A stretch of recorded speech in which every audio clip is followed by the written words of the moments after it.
Et salut tout le monde, on se retrouve aujourd'hui pour le WWE Fact, les pronostics pour le pay-per-view Royal Rumble 2018. Donc c'est le premier pay-per-view de l'année, il regroupe les rosters de Raw et de SmackDown. Il se déroulera à Philadelphie au Wells Fargo Center. On va commencer sans plus tarder de parler du kick-off. On aura 3 matchs. En premier lieu, on aura le droit à un Open Challenge pour le titre US. Un champion Bobby Roode, qui va-t-il affronter? Ça, ce sera une surprise. Honnêtement, actuellement, je ne vois pas qui il pourrait affronter. Peut-être un catcheur de la NXT ou peut-être le retour surprise de Dolph Ziggler. Même si je préférais qu'il revienne dans le Rumble, ça ferait une surprise un peu plus grande. Ensuite, on aura le droit à un match tag team entre le club et les Revival. On a déjà eu ce match au 25 ans de Raw, le match a été moyen et on a vu une victoire du club. Vu comment les Revival sont bookés, c'est vraiment des jobbers pour l'instant et je pense que ça va continuer ainsi. Donc je vois bien le club s'imposer. Et pour le dernier match de ce kick-off, on aura le droit à un match, un 6-man tag team match entre la team des Luchadors, Gran Metalik, Lince Dorado et Kalisto qui vont affronter Drew Gulak, TJP et Gentleman Jack Gallagher. Le match va être bon, je pense. Il y aura de la bonne vitesse, beaucoup d'action. On connaît les catcheurs de Cruiserweight.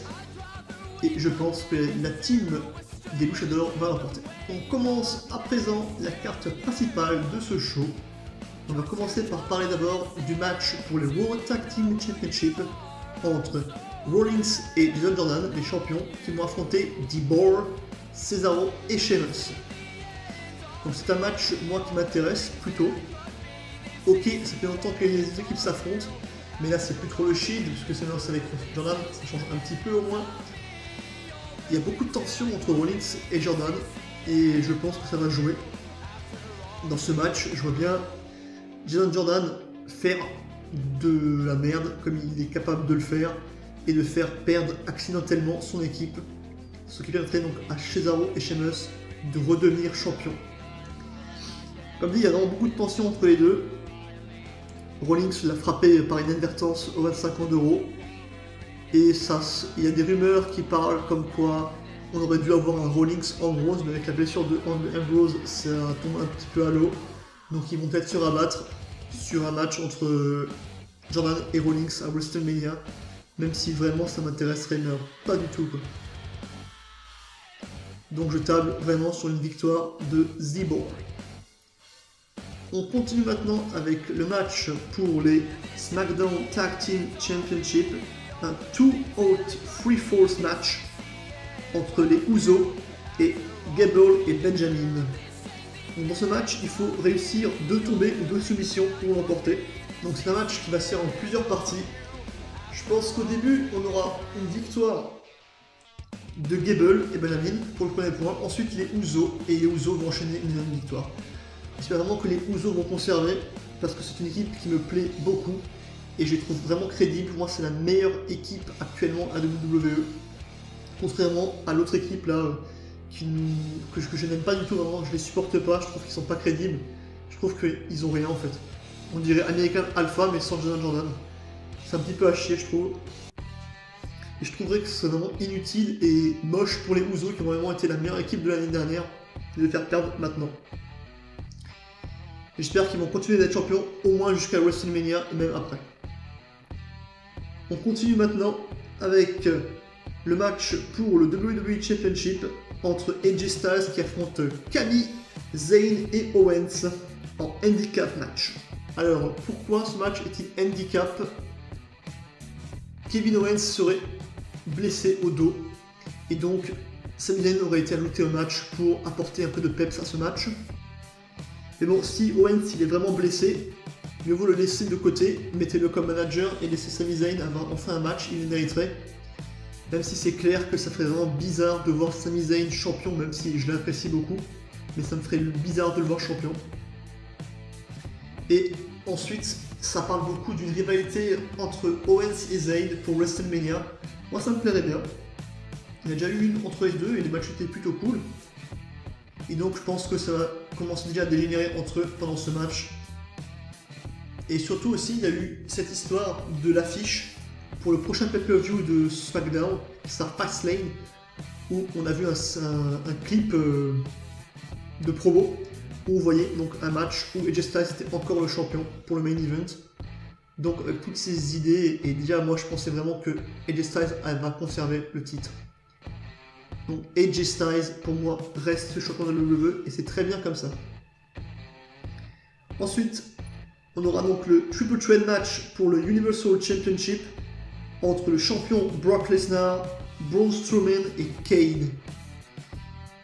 Donc on sait tous que on aura Roman Reigns, Brock Lesnar à WrestleMania 34.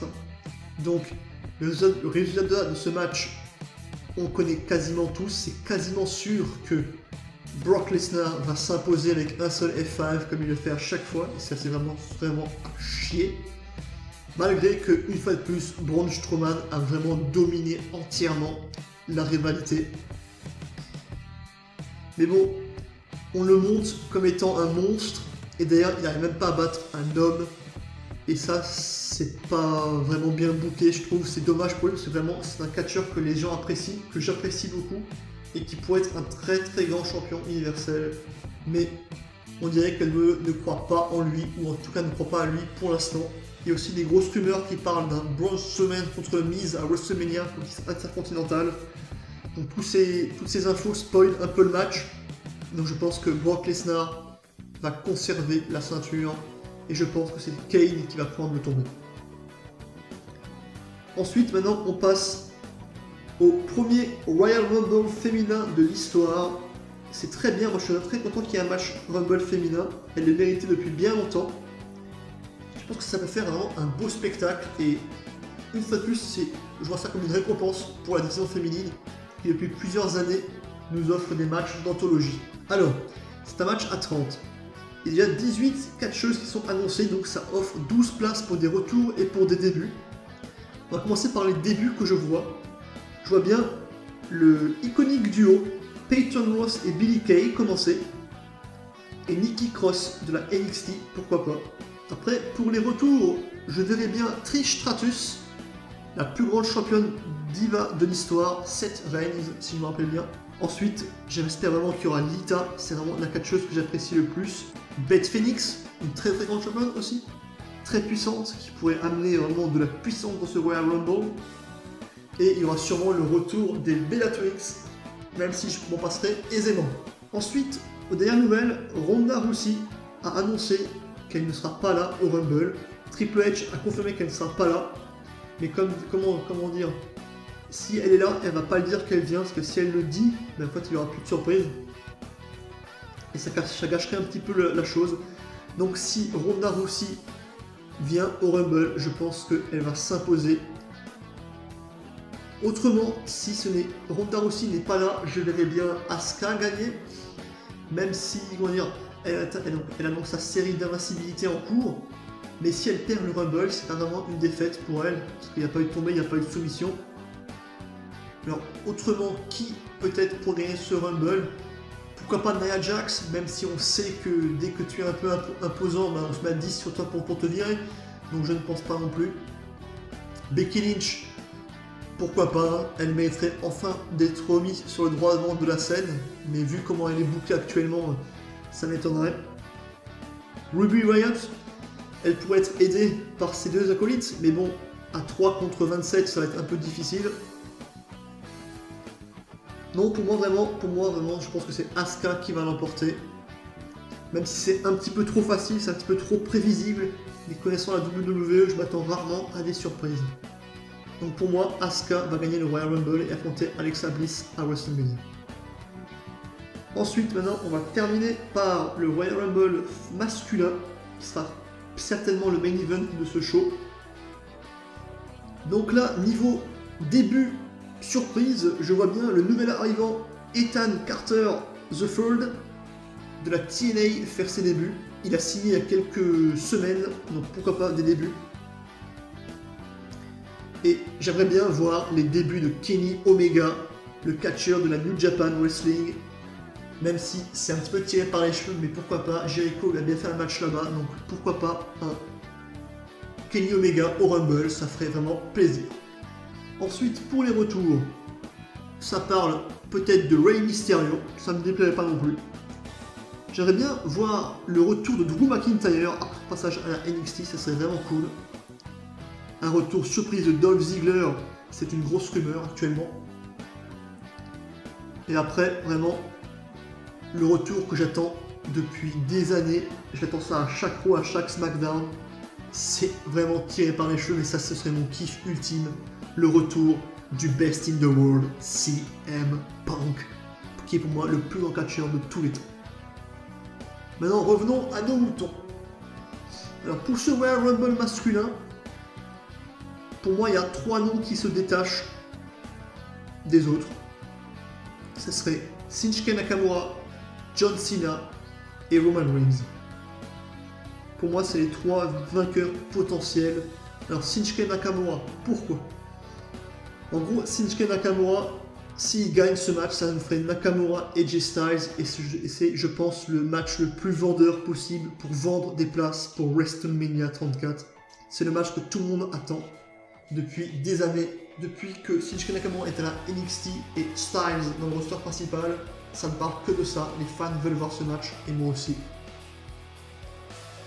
Mais après, vu comment Nakamura est booké, ça m'étonnerait qu'il le fasse gagner, même si j'espère qu'ils vont le faire gagner. Moi, je suis vraiment pour Nakamura dans ce Royal Rumble. Ensuite, Roman Reigns. Pourquoi Reigns? Tout simplement parce qu'il doit affronter Brock Lesnar à WrestleMania et le faire gagner le Royal Rumble, ce serait la façon la plus simple de le faire gagner. Mais n'oublions pas qu'il y a aussi le Elimination Chamber qui sera pour Raw. Donc Reigns pourrait très bien gagner sa place dans le Chamber match, ce serait même plus impressionnant pour moi. Mais imaginons que Brock Lesnar perde le titre au Rumble. Il pourrait très bien le regagner à Chamber. Donc on verra bien comment WWE va booker cette chose, mais je ne pense pas que Roman Reigns va gagner le Royal Rumble. Ça me ferait pas chier, hein, mais je pense pas. Parce que si c'est lui qui le gagne, c'est comme pour Asuka, c'est trop prévisible et ça me ferait chier. Ensuite, John Cena, ça pourrait le permettre d'égaliser une fois de plus un record. Donc, il serait aussi 3 fois vainqueur du Rumble, tout comme Stone Cold Steve Austin. Ce serait pas pour me déplaire non plus.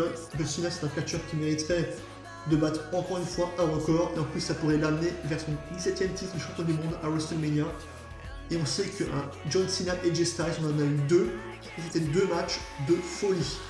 Donc pourquoi pas faire gagner John Cena au Royal Rumble. Et d'ailleurs, je vais mettre une pièce sur John Cena qui est mon favori pour son Royal Rumble. Donc voilà, tous les pronostics ont été faits. C'est un pay-per-view que j'attends beaucoup. C'est un de mes shows préférés de l'année avec Chamber, WrestleMania bien sûr et le Money in the Bank. Donc j'attends beaucoup de ces matchs. Mes notes vont peut-être se ressentir parce que c'est vraiment un show que j'attends vraiment. Et vous amis, que pensez-vous de la carte de ce show? Quels sont vos favoris pour les matchs? Qui voyez-vous pointer le doigt vers le logo de WrestleMania? Mettez tout ça en commentaire. Et si ce n'est pas déjà fait, abonnez-vous. Allez les potes, ciao!